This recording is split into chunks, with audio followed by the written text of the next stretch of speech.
Voice of America Washington से ये है VOA वर्ल्ड रिपोर्ट।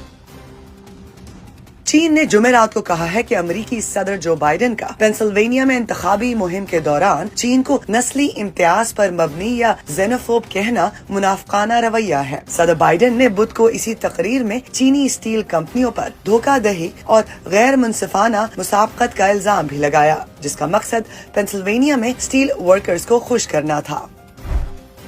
इतालवी वजीर खारजा ने कैप्री में G7 वज़राए खारजा के इजलास का आज जुमेरात को आगाज किया, जिसमें मुख्तलिफ बैनुल-अक़वामी बहरानों में अमन कायम करने के लिए रुकन ममालिक की कोशिशों पर जोर दिया गया। इस मुलाकात में बुखेरा अहमर की मौजूदा सूरत हाल और ईरान के खिलाफ मुमकिना पाबंदियों पर बातचीत पर तवज्जो मरकूज की गई, जबकि आइंदा मुलाकातों में अफ्रीका के साथ ताल्लुकात को मजबूत बनाने और यूक्रेन की जंग से निमटने पर गौर किया जा रहा है।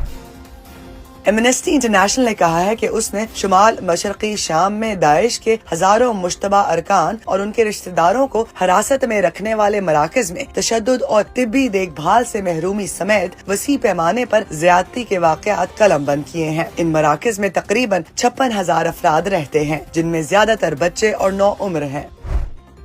पेरिस के करीब एक नीलामी में 8 विंटेज अल्फा रोमियो कारें इतवार को फरोख्त की जाएंगी। फ्रैंको स्विस खानदान की मलकियत वाली इन गाड़ियों में 1969 का मॉडल भी शामिल है, जिसका तखमीना 2.5 मिलियन यूरो लगाया जा रहा है। जंग के बाद ये सुर्ख रेसिंग कार अल्फा रोमियो की बैनुल-अक़वामी कार रेसिंग में वापसी के लिए इस्तेमाल की गई। चंद दीगर ऐसे कार मॉडल्स भी शामिल हैं, जिनकी नीलामी की कीमत 4,50,000 यूरो तक पहुँच सकती है।